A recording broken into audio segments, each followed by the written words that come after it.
नमस्कार दोस्तों, रंगमंच कहानियों का में आपका स्वागत है। आइए सुनते हैं मुंशी प्रेमचंद्र की प्रसिद्ध उपन्यास रंगभूमि पार्ट 23। अब तक सूरदास शहर में हाकिमों के अत्याचार की दुहाई देता रहा। उसके मोहल्ले वाले जॉन सेवक के हितैषी होने पर भी उससे सहानुभूति करते रहे। निर्बलों के प्रति स्वभावतः करुणा उत्पन्न हो जाती है, लेकिन सूरदास की विजय होते ही यह सहानुभूति स्पर्धा के रूप में प्रकट हुई। यह शंका पैदा हुई कि सूरदास मन में हम लोगों को तुच्छ समझ रहा होगा। कहता होगा, जब मैंने राजा महेंद्र कुमार सिंह जैसे को नीचा दिखा दिया, उनका गर्व चूर चूर कर दिया, तो ये लोग किस खेत की मूली हैं। सारा मोहल्ला उससे मन ही मन खार खाने लगा। केवल एक ठाकुर दीन था जो अब भी उसके पास आया जाया करता था। उसे अब यकीन हो गया था कि सूरदास को अवश्य किसी देवता का इष्ट है। उसने जरूर कोई मंत्र सिद्ध किया है, नहीं तो उसकी इतनी कहाँ मजाल कि ऐसे ऐसे प्रतापी आदमियों का सिर झुका देता। लोग कहते हैं जंतर मंतर सब ढकोसला है। यह कौतुक देखकर भी उनकी आंखें नहीं खुलती।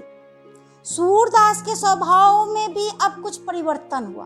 धैर्यशील वह पहले से ही था, पर न्याय और धर्म के पक्ष में कभी कभी उसे क्रोध आ जाता था। अब उसमें अग्नि का लेशांश भी न रहाए घूर था।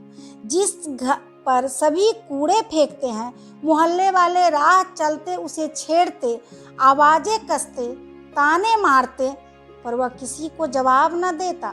सिर झुकाए भीख मांगने जाता और चुपके से अपनी झोपड़ी में आकर पड़ रहता।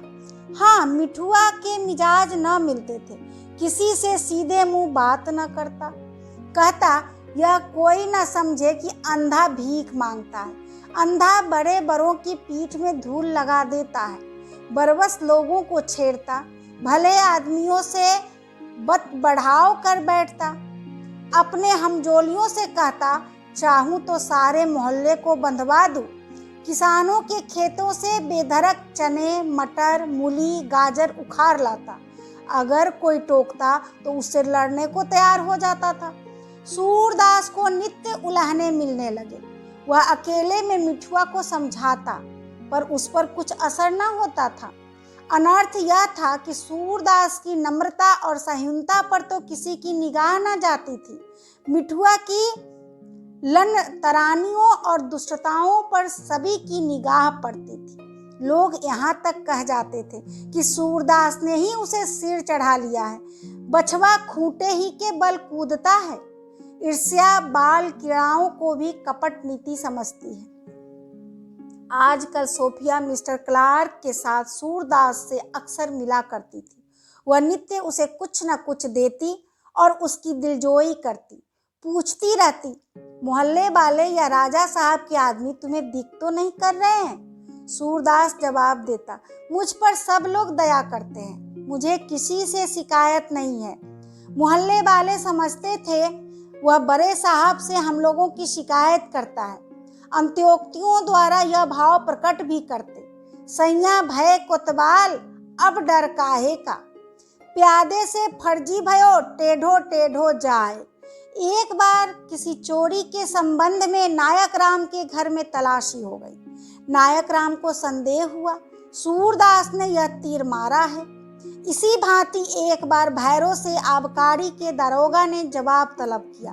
भैरव ने शायद नियम के विरुद्ध आधी रात तक दुकान खुली रखी थी। भैरव का भी सुबह सूरदास ही पर हुआ। इसी ने यह चिंगारी छोड़ी है।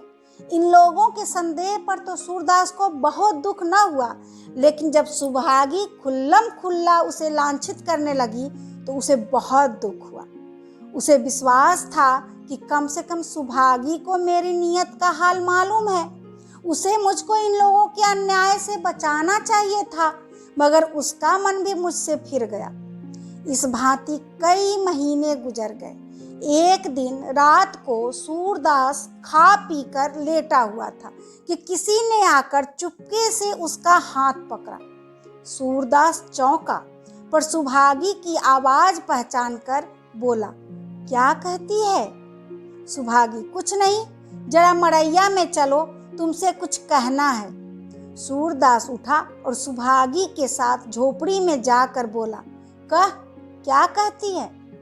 अब तो तुझे भी मुझसे बैर हो गया है, गालियां देती फिरती है, चारों ओर बदनाम कर रही है।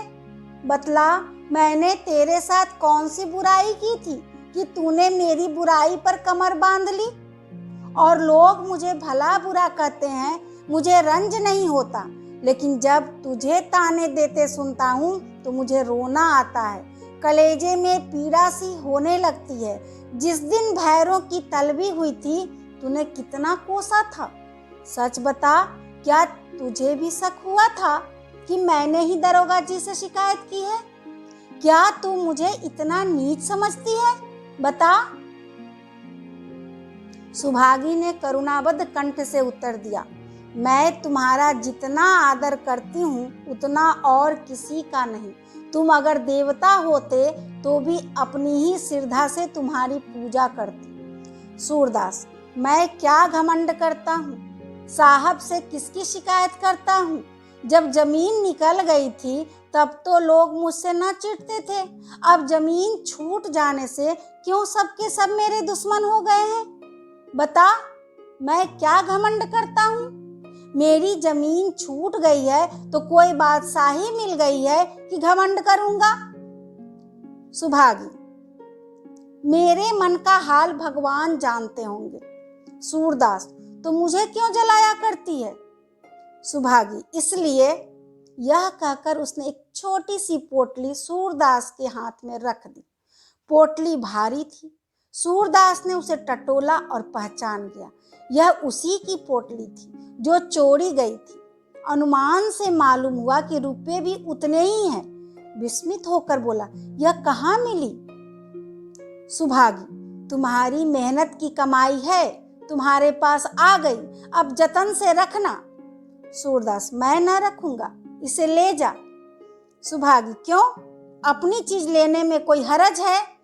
सूरदास, यह मेरी चीज नहीं, भैरों की चीज है, इसी के लिए भैरों ने अपनी आत्मा बेची है, महंगा सौदा लिया है, मैं इसे कैसे ले लूं? सुभागी, मैं ये सब बातें नहीं जानती, तुम्हारी चीज है, तुम्हें लेनी पड़ेगी। इसके लिए मैंने अपने घर वालों से छल किया है, इतने दिनों से इसी के लिए माया रच रही हूँ, तुम ना लोगे तो इसे मैं क्या करूंगी? सूरदास, भैरों को मालूम हो गया तो तुम्हें जीता ना छोड़ेगा। सुभागी, उन्हें ना मालूम होने पाएगा, मैंने इसका उपाय सोच लिया है। यह कहकर सुभागी चली गई। सूरदास को और तर्क वितर्क करने का मौका न मिला। बड़े असमंजस में पड़ा, ये रुपए लूं या क्या करूं? यह थैली मेरी है या ना हो? अगर भैरों ने इसे खर्च कर दिया होता तो? क्या चोर के घर चोरी करना पाप नहीं? क्या मैं अपने रुपये के बदले उसके रुपये ले सकता हूँ? सुभागी मुझ पर कितनी दया करती है, वह इसलिए मुझे ताने दिया करती थी कि यह भेद न खुलने पाए। वह इसी उधेर बुन में पड़ा हुआ था कि एकाएक चोर चोर का शोर सुनाई दिया। पहली ही नींद थी, लोग गाफिल सो रहे थे, फिर आवाज आई, चोर चोर। भैरों की आवाज थी। सूरदास समझ गया, सुभागी ने यह प्रपंच रचा है, अपने द्वार पर पड़ा रहा। इतने में बजरंगी की आवाज सुनाई दी, किधर गया, किधर? यह कहकर वह लाठी लिए अंधेरे में एक तरफ दौड़ा। नायक राम भी घर से निकले और किधर किधर करते हुए दौड़े। रास्ते में बजरंगी से मुठभेड़ हो गई। दोनों ने एक दूसरे को चोर समझा, दोनों ने वार किया और दोनों चोट खाकर गिर पड़े। जरा देर में बहुत से आदमी जमा हो गए। ठाकुर दीन ने पूछा, क्या क्या ले गया? अच्छी तरह देख लेना, कहीं छत में न चिमटा हुआ हो। चोर दीवार से ऐसा चिमट जाते हैं कि दिखाई नहीं देते। सुभागी, हाय, मैं तो लुट गई, अभी तो बैठी बैठी अम्मा का पांव दबा रही थी, इतने में ना जाने मुआ कहाँ से आ पहुंचा। भैरव चिराग से देखकर सारी जमा जथा लुट गई। हाय राम! सुभागी, हाय! मैंने उसकी परछाई देखी तो समझी यही होंगे। जब उसने बंदूक पर हाथ बढ़ाया तो भी समझी यही होंगे। ठाकुर दीन खपरेल पर चढ़कर आया होगा। मेरे यहाँ जो चोरी हुई थी उसमें भी चोर सब खपरेल पर चढ़कर आए थे। इतने में बजरंगी आया, सिर से रुधिर बह रहा था। बोला, मैंने उसे भागते देखा, लाठी चलाई, उसने भी वार किया। मैं तो चक्कर खा कर गिर पड़ा, पर उस पर भी ऐसा हाथ पड़ा कि सिर खुल गया होगा। सहसा नायक राम हाय हाय करते आए और जमीन पर गिर पड़े। सारी देह खून से तर थी। ठाकुर दीन, पंडा जी, तुमसे भी उसका सामना हो गया क्या? नायक राम की निगाह बजरंगी की ओर गई। बजरंगी ने नायक राम की ओर देखा। नायक राम ने दिल में कहा, पानी का दूध बनाकर बेचते हो, अब यह ढंग निकाला है। बजरंगी ने दिल में कहा, यात्रियों को लूटते हो, अब मोहल्ले वाले पर ही हाथ साफ करने लगे। नायक राम, हाँ भाई, यही गली में तो मिला, बड़ा भारी जवान था। ठाकुर दीन, तभी तो अकेले 2 आदमियों को घायल कर गया। मेरे घर में जो चोर बैठे थे वे सब देव मालूम होते थे। ऐसे डील डॉल के तो आदमी ही नहीं देखे। मालूम होता है तुम्हारे ऊपर उसका भरपूर हाथ पड़ा। नायक राम, हाथ मेरा भी भरपूर पड़ा है। मैंने उसे गिरते देखा, सिर जरूर फट गया होगा, जब तक पकड़ूं निकल गया। बजरंगी, हाथ तो मेरा भी ऐसा पड़ा है कि बच्चा को छठी का दूध याद आ गया होगा, चारों खाने चित्त गिरा था। ठाकुर जी, किसी जाने हुए आदमी का काम है, घर के भेदिए बिना कभी चोरी नहीं होती। मेरे यहाँ सबों ने मेरी छोटी लड़की को मिठाई देकर नहीं, घर का सारा भेद पूछ लिया था। बजरंगी, थाने में जरूर रपट करना। भैरो, रपट ही करके थोड़े ही रह जाऊंगा। बच्चा से चक्की न पिसवाऊं तो कहना, चाहे बिक जाऊं पर उन्हें भी पीस डालूंगा, मुझे सब मालूम है। ठाकुर दीन माल का माल ले गया, 2 आदमियों को चुटैल कर गया। इसी से मैं चोरों के नगीच नहीं गया था, दूर ही से लेना देना करता रहा। जान सलामत रहे तो माल फिर आ जाता है। भैरव को बजरंगी पर शुभा न था, न नायक राम पर। उसे जगधर पर शुभा था। शुभा ही नहीं, पूरा विश्वास था। जगधर के सिवा किसी को ना मालूम था कि रुपये कहाँ रखे हुए हैं। जगधर लठायत भी अच्छा था। वह पड़ोसी होकर भी घटना स्थल पर सबसे पीछे पहुंचा था।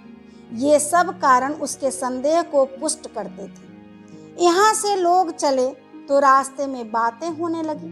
ठाकुर दीन ने कहा, कुछ अपनी कमाई के रुपये तो थे नहीं, वही सूरदास के रुपये थे। नायक राम, पराया माल अपने घर आकर अपना हो जाता है। ठाकुर दीन, पाप का दंड जरूर भोगना पड़ता है, चाहे जल्दी हो चाहे देर। बजरंगी, तुम्हारे चोरों को कुछ दंड न मिला। ठाकुर दीन, मुझे कौन किसी देवता का इष्ट था? सूरदास को इष्ट है, उसकी एक कौड़ी भी किसी को हजम नहीं हो सकती, चाहे कितनी ही चूरन खाए। मैं तो बदकर कहता हूँ, अभी उसके घर की तलाशी ली जाए तो सारा माल बरामद हो जाए। दूसरे दिन मुंह अंधेरे भैरव ने कोतवाली में इत्तिला दी। दोपहर तक दरोगा जी तहकीकात करने आ पहुंचे। जगधर की खाना तलाशी हुई, कुछ न निकला। भैरव ने समझा इसने माल कहीं छिपा दिया। उस दिन से भैरव के सिर एक भूत सा सवार हो गया। वह सवेरे ही दारोगा जी के घर पहुंच जाता, दिन भर उनकी सेवा टहल किया करता, चिलम भरता, पैर दबाता, घोड़े के लिए घास छिल लाता, थाने के चौकीदारों की खुशामद करता। अपनी दुकान पर बैठा हुआ सारे दिन इसी चोरी की चर्चा किया करता। क्या कहूँ, मुझे कभी ऐसी नींद ना आती थी। उस दिन न जाने कैसे सो गया। अगर बंधवा न दूं तो नाम नहीं। दरोगा जी ताक में है, उसमें सब रुपये ही नहीं है, असरफियां भी है। जहां बिकेगी बेचने वाला तुरंत पकड़ा जाएगा। स्नेह स्नेह भैरव को मोहल्ले भर पर संदेह होने लगा और जलते तो लोग उससे पहले ही थे। अब सारा मोहल्ला उसका दुश्मन हो गया।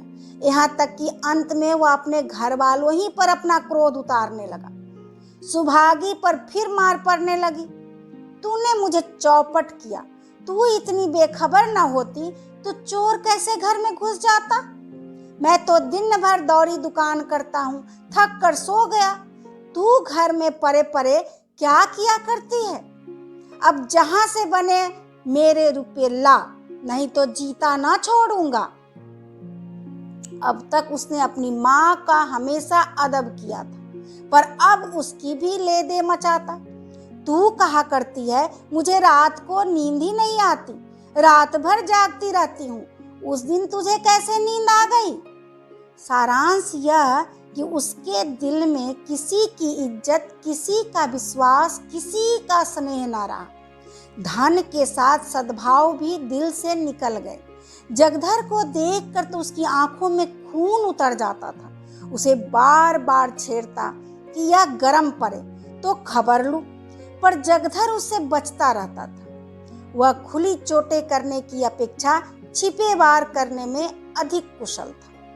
एक दिन संध्या समय जगधर ताहिर अली के पास आकर खड़ा हो गया।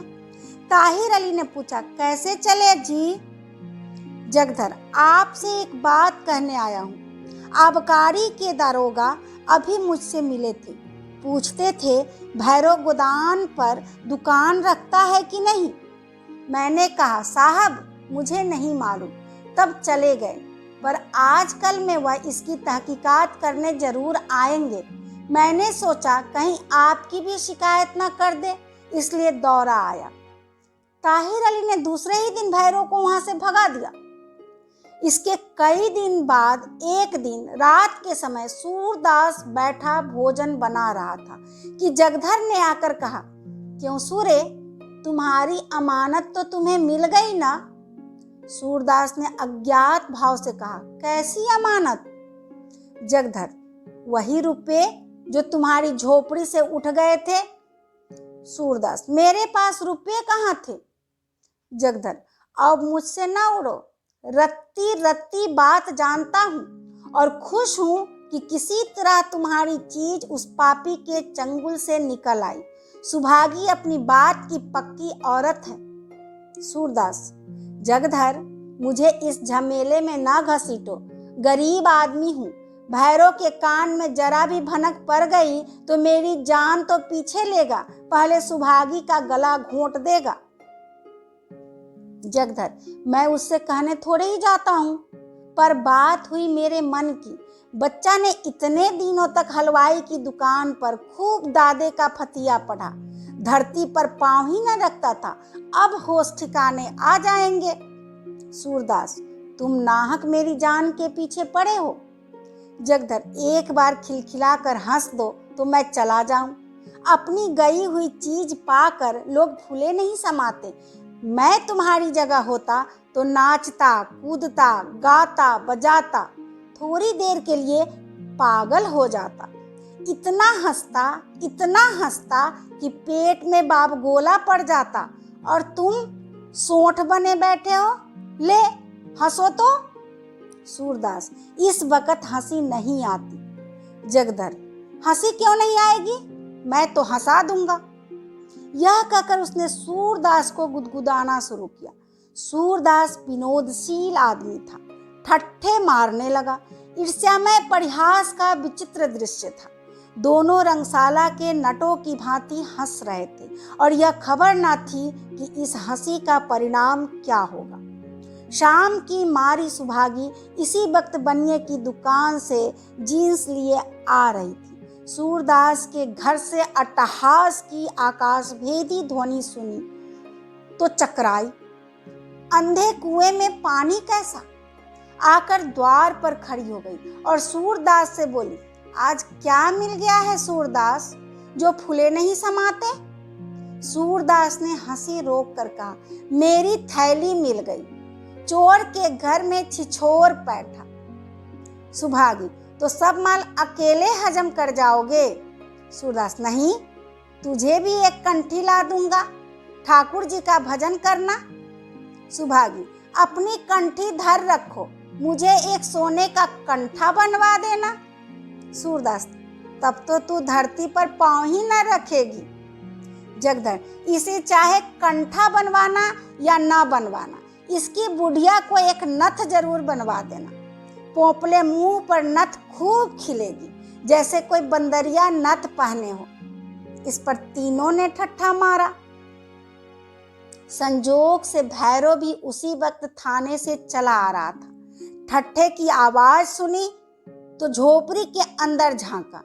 ये आज कैसे गुलछर्रे उड़ रहे हैं? यह तिगड़म देखा तो आंखों में खून उतर आया, जैसे किसी ने कलेजे पर गरम लोहा रख दिया हो। क्रोध से उन्मत्त हो उठा। सुभागी को कठोर से कठोर, अश्लील से अश्लील दुर्वचन कहे, जैसे कोई सुरमा अपनी जान बचाने के लिए अपने शास्त्रों को घातक से घातक प्रयोग करे। तू उल्टा है, मेरे दुश्मनों के साथ हंसती है, फाहसा कहीं की, टके टके पर अपनी आबरू बेचती है। खबरदार, जो आज से मेरे घर में कदम रखा, खून चूस लूंगा। अगर अपनी कुशल चाहती है तो इस अंधे से कह दे, फिर मुझे अपनी सूरत ना दिखाए, नहीं तो इसकी और तेरी गर्दन एक ही गड़ारे से काटूंगा। मैं तो इधर उधर मारा मारा फिरूं और यह कलमुही यारों के साथ नोक झोंक करे। पापी अंधे को मौत भी नहीं आती कि मुहल्ला साफ हो जाता। न जाने किसके कर्म में क्या क्या दुख भोगना लिखा है, शायद जेहल में चक्की पीसकर मरेगा। यह कहता हुआ वह चला गया। सुभागी के काटो तो बदन में खून नहीं, मालूम हुआ सिर पर बिजली गिर पड़ी। जगधर दिल में खुश हो रहा था, जैसे कोई शिकारी हरिन को तरफते देखकर खुश हो। कैसा बौखला रहा है, लेकिन सूरदास, आह, उसकी यह दशा थी जो किसी सती की अपनी सतीत्व खो देने के पश्चात होती है। तीनों थोड़ी देर तक स्तंभित खड़े रहे। अंत में जगधर ने कहा, सुभागी, अब तू कहाँ जाएगी? सुभागी ने उसकी ओर विषाक्त नेत्रों से देखकर कहा, अपने घर जाऊंगी, और कहाँ? जगधर बिगड़ा हुआ है, प्राण लेकर छोड़ेगा। सुभागी, चाहे मारे चाहे जिलाए, घर तो मेरा वही है। जगधर, कहीं और क्यों नहीं पड़ी रहती? गुस्सा उतर जाए तो चली जाना। सुभागी, तुम्हारे घर चलती हूँ, रहने दोगे? जगधर, मेरे घर? मुझसे तो वह यूं ही जलता है, फिर तो खून ही कर डालेगा। यह कहकर सुभागी तुरंत अपने घर की ओर चली गई। सूरदास ने हाँ नहीं कुछ न कहा। उसके चले जाने के बाद जगधर बोला, सूरे, तुम आज मेरे घर चलकर सो रहो। मुझे डर लग रहा है कि भैरव रात को कोई उपद्रव न मचाए। बदमाश आदमी है, उसका कौन ठिकाना, मारपीट करने लगे। सूरदास, भैरव को जितना नादान समझते हो उतना वह नहीं है। तुमसे कुछ न बोलेगा, हाँ, सुभागी को जी भर मारेगा। जगधर, नशे में उसे अपनी सुधा बुधा नहीं रहती। सूरदास, मैं कहता हूँ तुमसे कुछ न बोलेगा। तुमने अपने दिल की कोई बात नहीं छिपाई है, तुमसे लड़ाई करने की उसे हिम्मत न पड़ेगी। जगधर का भय शांत तो न हुआ, पर सूरदास की ओर से निराश होकर चला गया। सूरदास सारी रात जागता रहा। इतने बड़े लांछन के बाद उसे अब यहाँ रहना चाहिए, लज्जाजनक जान पड़ता था। अब मुंह में कालिक लगाकर कहीं निकल जाने की सिवा उसे और उपाय न सोचता था। मैंने तो कभी किसी की बुराई नहीं की, भगवान मुझे क्यों दंड दे रहे हैं? यह किन पापों का प्रायश्चित पड़ रहा है? तीर्थ यात्रा से चाहे यह पाप उतर जाए, कल कहीं चल देना चाहिए। पहले भी भैरव ने मुझ पर यही पाप लगाया था, लेकिन तब सारे मोहल्ले के लोग मुझे मानते थे। उसकी यह बात हंसी में उड़ गई। उल्टे लोगों ने उसी को डांटा। अब की तो सारा मोहल्ला मेरा दुश्मन है। लोग सहज ही में विश्वास कर लेंगे, मुंह में कालिक लग जाएगी। नहीं, अब यहाँ से भाग जाने ही में कुशल है। देवताओं की शरण लूं, वह अब मेरी रक्षा कर सकते हैं। पर बेचारी सुभागी का क्या हाल होगा। भैरव अब की उसे जरूर छोड़ देगा। इधर मैं भी चला जाऊंगा तो बेचारी कैसे रहेगी। उसके नैहर में भी तो कोई नहीं है, जवान औरत है, मेहनत मजूरी कर नहीं सकती, ना जाने कैसी परे कैसी ना परे। चल कर एक बार भैरव से अकेले में सारी बातें साफ साफ कह दूं। भैरव से मेरी कभी सफाई से बातचीत नहीं हुई, उसके मन में गांठ पड़ी हुई है। मन में मैल रहने ही से उसे मेरी ओर से ऐसा भरम होता है। जब तक उसका मन साफ न हो जाए मेरा यहाँ से जाना उचित नहीं। लोग कहेंगे काम किया था तभी तो डर कर भागा, ना तू ना करता तो डरता क्यों। ये रुपये भी उसे फेर दूं, मगर जो उसने पूछा कि ये रुपये कहाँ मिले तो सुभागी का नाम न बताऊंगा, कह दूंगा मुझे झोपड़ी में रखे हुए मिले। इतना छिपाए बिना सुभागी की जान न बचेगी, लेकिन पर्दा रखने से सफाई कैसे होगी। छिपाने का काम नहीं है, सब कुछ आदि से अंत तक सच सच कह दूंगा, तभी उसका मन साफ होगा। इस विचार से उसे बड़ी शांति मिली, जैसे किसी कवि को उलझी हुई समस्या की पूर्ति से होती है। वह तड़के ही उठा और जाकर भैरव के दरवाजे पर आवाज दी। भैरव सोया हुआ था, सुभागी बैठी रो रही थी। भैरव ने उसके घर पहुंचते ही उसकी यथाविधि ताड़ना की थी। सुभागी ने सूरदास की आवाज पहचानी, चौंकी कि यह इतने तड़के कैसे आ गया, कहीं दोनों में लड़ाई न हो जाए। सूरदास कितना बलिष्ठ है यह बात उससे छिपी न थी। डरी कि सूरदास ही रात की बातों का बदला लेने न आया हो। यूं तो बड़ा सहनशील है, पर आदमी है, क्रोध आ गया होगा। झूठा इल्जाम सुनकर क्रोध आता ही है, कहीं गुस्से में आकर इन्हें मार न बैठे।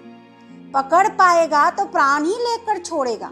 सुभागी भैरव की मार खाती थी, घर से निकल जाती थी, लेकिन यह मजाल न थी कि कोई बाहरी आदमी भैरव को कुछ कहकर निकल जाए, उसका मुंह नोच लेती। उसने भैरव को जगाया नहीं, द्वार खोल कर पूछा, क्या है सूरे, क्या कहते हो। सूरदास के मन में बड़ी प्रबल उत्कंठा हुई कि उससे पूछूं रात तुझ पर क्या बीती, लेकिन जब्त कर गया। मुझे इससे वास्ता, उसकी स्त्री है, चाहे मारे चाहे दुलारे, मैं कौन होता हूँ पूछने वाला। बोला, भैरव क्या अभी सोते हैं, जरा जगा दे, उनसे कुछ बातें करनी है। सुभागी, कौन बात है, मैं भी सुनूं। सूरदास, ऐसी ही एक बात है, जरा जगा तो दो। सुभागी, इस वक्त जाओ, फिर कभी आकर कह देना। सूरदास, दूसरा कौन वक्त आएगा, मैं सड़क पर जा बैठूंगा कि नहीं, देर न लगेगी। सुभागी, और कभी तो इतने तड़के ना आते थे, आज ऐसी कौन सी बात है। सूरदास ने चिढ़ कर कहा, उसी से कहूंगा, तुझसे कहने की बात नहीं है। सुभागी को पूरा विश्वास हो गया कि यह इस समय आपे में नहीं है, जरूर मारपीट करेगा। बोली, मुझे मारा पीटा थोड़े ही था, बस वही जो कुछ कहा सुना, वही कह सुनकर रह गए।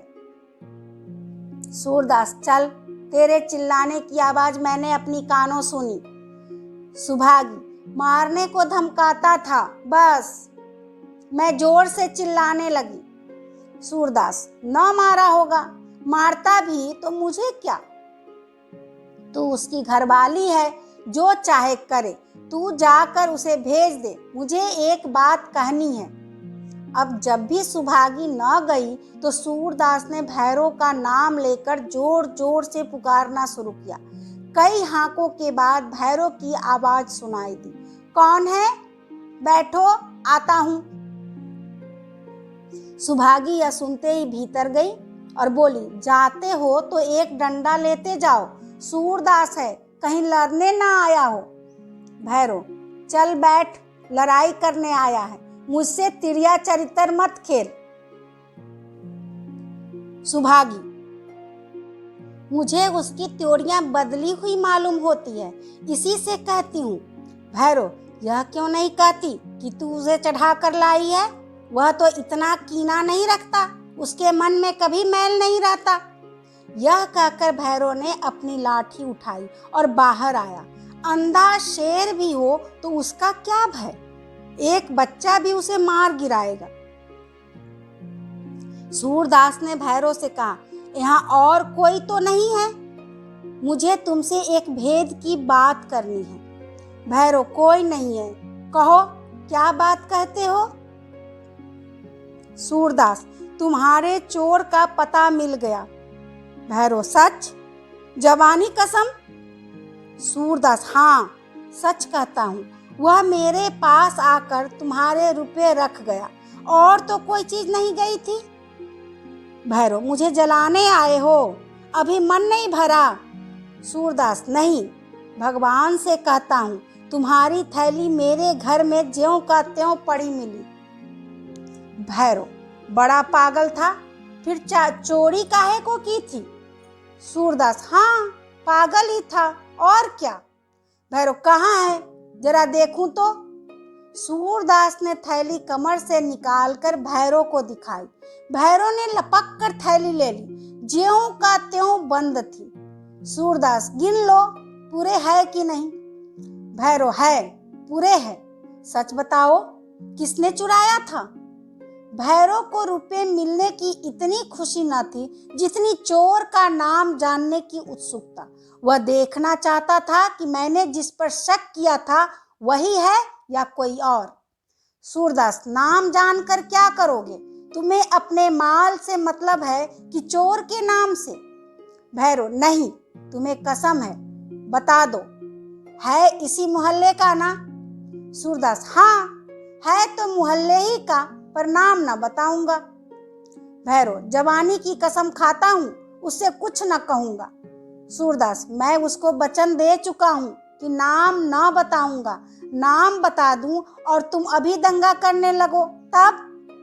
भैरव, विश्वास मानो, मैं किसी से न बोलूंगा, जो कसम कहो खा जाऊं। अगर जबान खोलूं तो समझ लेना इसके असल में फर्क है। बात और बाप एक है। अब और कौन कसम लेना चाहते हो? सूरदास, अगर फिर गए तो यहीं तुम्हारे द्वार पर सिर पटक कर जान दे दूंगा। भैरव, अपनी जान क्यों दोगे? मेरी जान ले लेना, चू ना करूंगा। सूरदास, मेरे घर में एक बार चोरी हुई थी, तुम्हें याद है ना? चोर को ऐसा सुबह हुआ होगा कि तुमने मेरे रुपए लिए हैं, इसी से उसने तुम्हारे यहाँ चोरी की और मुझे रुपए लाकर दे दिए। बस उसने मेरी गरीबी पर दया की और कुछ नहीं, उससे मेरा और कोई नाता नहीं है। भैरव, अच्छा, यह सब सुन चुका, नाम तो बताओ। सूरदास, देखो तुमने कसम खाई है। भैरव, हाँ भाई, कसम से मुकरता थोड़े ही हूँ। सूरदास, तुम्हारी घरवाली और मेरी बहन सुभागी।